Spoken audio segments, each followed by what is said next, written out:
Jadi lagi-lagi saya ulangi, ini bukan soal masalah mental, karena kalau alasannya dipakai mental dari para pemain Indonesia lemah, artinya para pemain Indonesia tidak bisa bermain di level yang lebih tinggi selain di level ASEAN.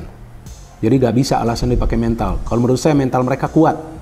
Itu lihat saja lawan Filipina kan, main keras, diadu main keras juga di babak kedua. Babak pertama memang berat para pemain Indonesia. Jadi kalau soal fighting spirit, jangan pernah meremehkan para pemain Indonesia. Fighting spirit mereka bagus, tapi harus diimbangi dengan permainan yang taktis, dan juga Coach Sintayong harus lebih cermat lagi dalam memilih starting line-up-nya. Dan memang Indonesia masih punya peluang untuk lolos dari fase grup round 2 ini. Semua orang tahu itu, masih ada 3 pertandingan di kandang. Tapi poinnya bukan soal 3 pertandingan di kandang atau 3 pertandingan lagi di tandang. Poinnya adalah cara bermain dari timnas Indonesia. Kenapa lawan Filipina mainnya seperti itu? Bahkan mau menciptakan peluang saja sulit. Hampir Filipina mencetak gol kedua ketika ada counter sekali lagi. Hernando Ari, heroik sekali penjaga gawang ini, melakukan penyelamatan. Sampai terkena itu wajahnya kalau nggak salah. Dari sepakan pemain Filipina. Tapi dia gak turun lawan Irak, teman-teman. Nah, jadi apa yang saya jelaskan di konten match review dari pertandingan antara Irak versus Indonesia benar kan? Saya mempertanyakan kenapa ada beberapa pemain yang tidak diturunkan oleh Coach Sintayong. Tapi bagusnya di match kedua ini Coach Sintayong melakukan revisi-revisi tersebut. Buruk ya, dalam mengawali kampanye kualifikasi Piala Dunia 2026, raport merah jelas, dan tentu ini kita nggak boleh biasa-biasa saja. 5 gol digelontor oleh Irak, lalu 1-1 lawan Filipina.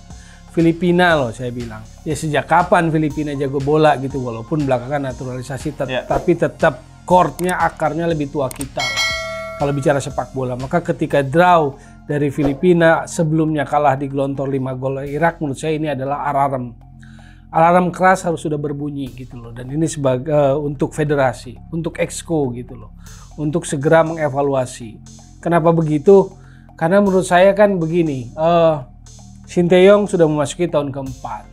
Kemarin belum lama riuh rendah soal bahwa kita sudah kelas Asia. Lalu seolah-olah sudah diajak kemana pikiran kita gitu kan. Sebelum bertanding lawan Irak, saya baca previewnya bahwa Sintayong sudah menyiapkan strategi untuk meredam katanya Irak. Kalau meredam kan paling nggak minimal draw kan, di kandang lawan. Oke, kita tunggu. Kenyataannya main setengah lapang, paham kan? Main setengah lapang itu ditekan terus, kebobolan 5.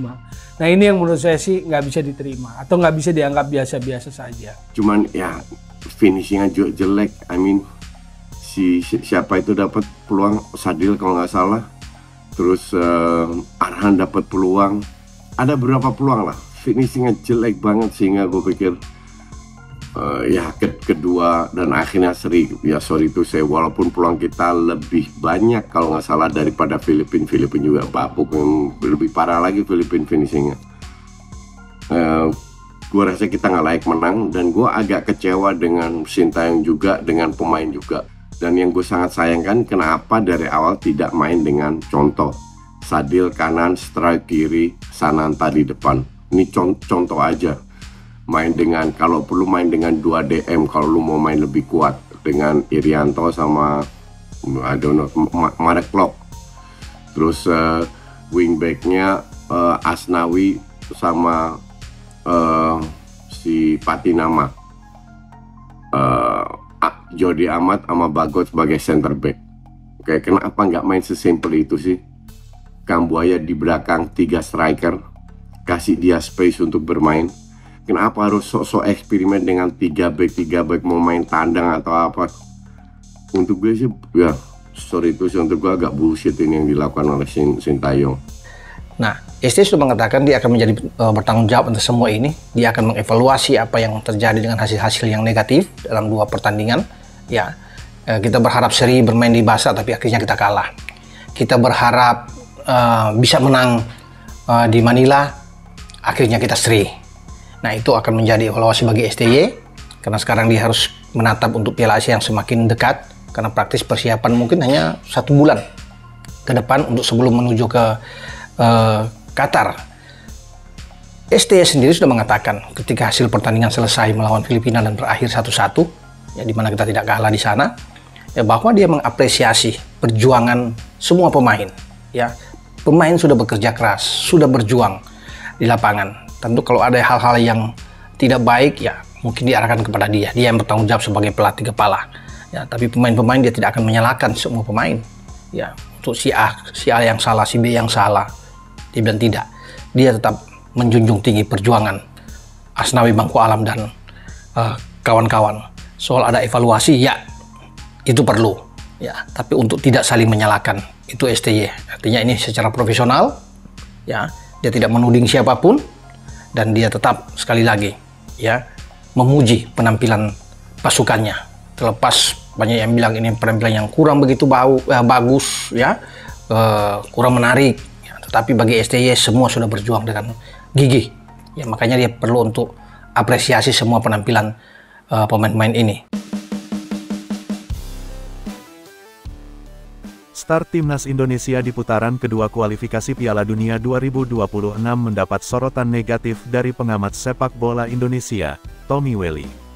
Timnas Indonesia mengawali langkahnya pada grup F kualifikasi Piala Dunia 2026 zona Asia dengan hanya meraih 1 poin dari 2 pertandingan yang dijalani. Tim asuhan Shin Tae-yong semula mengalami kekalahan telak 1-5 dari timnas Irak, kemudian imbang 1-1 melawan Filipina. Keduanya dijalani dengan bertandang. Tommy Welly menjadi salah satu pengamat sepak bola Indonesia yang menyoroti hasil tersebut.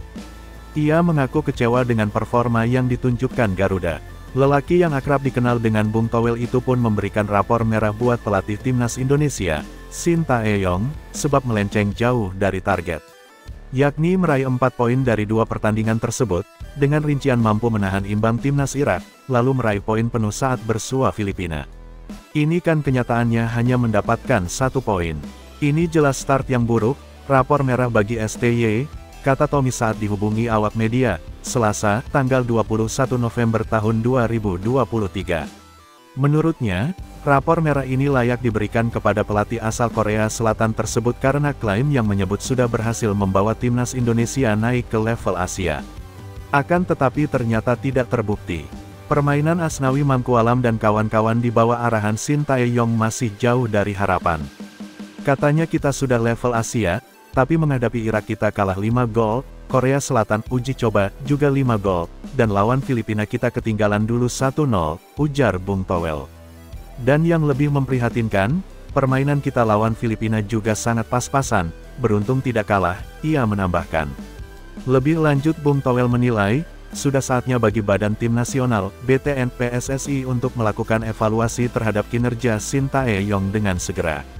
Langkah cepat harus dilakukan sebelum Indonesia benar-benar kehilangan kesempatan unjuk gigi di ajang yang lebih besar. Apa laporan dan evaluasi BTN harus segera disampaikan kepada Exco PSSI. Lalu Exco harus segera melakukan langkah, kata Bung Towel. Apakah mau dibiarkan memasuki pertandingan ketiga keempat dengan performa sangat buruk di 2 pertandingan awal? Mau sampai kapan? Ia menambahkan. Pun ditegaskan olehnya, ex-pelatih timnas Korea Selatan itu harus mempertanggungjawabkan klaim yang menyebut bahwa timnas Indonesia sudah berada di level Asia.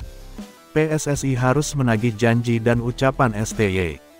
Dia minta untuk level yang lebih tinggi dengan naturalisasi sudah diwujudkan, ucapnya. Tapi justru lawan Filipina tadi Sandy Walsh main starter cuma 30 menit kemudian diganti. Berarti kan ada perhitungan yang enggak jalan, Bung Towel memaparkan. Menurutnya, ini sudah waktunya bagi PSSI untuk mereview ulang kinerja Shin Tae-yong.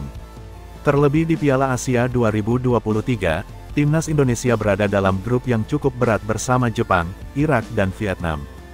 Buruknya penampilan dan capaian timnas Indonesia pada 2 laga terakhir mereka tak bisa dijadikan alasan untuk menggoyang posisi Shin Tae-yong STY sebagai pelatih timnas Indonesia. Hal ini diungkapkan oleh pengamat sepak bola, M. Kusnaeni. Menurut Kusnaeni, terlalu prematur apabila masa depan STY bersama skuad Garuda ditentukan dari 2 laga saja. Menurutnya, publik harus memberi pelatih asal Korea Selatan ini waktu lebih panjang sebelum bisa menilai kualitasnya. Saya rasa, terlalu gegabah apabila menilai STY dari 2 pertandingan lalu. Beri STY waktu, ucap Kusnaeni, kepada bola.net. Kalau memang mau menilai, tunggu sampai kualifikasi Piala Dunia 2026 ini berakhir, sambungnya. Sebelumnya, muncul sejumlah spekulasi ihwal nasib Shin Tae-yong ketika kontraknya habis pada Juni tahun 2024 mendatang. Spekulasi ini menyusul kurang menggigitnya performa skuad Garuda julukan Timnas Indonesia pada 2 pertandingan terakhir mereka, kontra Irak dan Filipina. Sejatinya, kontrak awal STY sudah berakhir pada akhir tahun 2023 ini. Namun, bulan lalu, kontraknya diperpanjang sampai Juni tahun 2024. Sejauh ini, pelatih berusia 53 tahun tersebut sudah memimpin tim Indonesia termasuk di kelompok umur U20, U23, dan U19 dalam 84 pertandingan. Menurut pria yang karib disapa bungkus ini, publik tidak bisa menilai racikan STY hanya dari laga kontra Irak dan Filipina. Salah satunya, sambung jurnalis senior tersebut, karena 2 laga tersebut sama-sama dihelat di kandang lawan. Kita belum bermain kandang, itu harus diingat juga, tutur Kusnaini. Selain itu, untuk menilai penampilan tim nasional itu harus lebih sabar karena tidak bisa seperti klub, yang bisa dilihat dengan cepat. Di timnas, ada jeda yang cukup lama antar pertandingan, ia menambahkan. Lebih lanjut, Kusnaini pun menyebut bahwa hasil buruk Indonesia pada 2 laga terakhir mereka bukan sepenuhnya lawan Sintayong. Pasalnya, pelatih berusia 53 tahun ini tak memiliki cukup waktu menyiapkan timnya untuk bermain dalam kondisi ideal. Persiapan mepet, hanya beberapa hari persiapan lalu terbang ke Basra.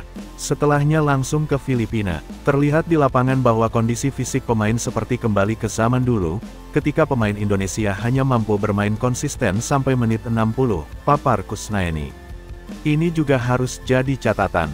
Memang, ada sejumlah kesalahan yang dibuat STY, tapi kita tetap harus fair dalam melihat bahwa bukan semua merupakan kesalahan pelatih, ia menandaskan.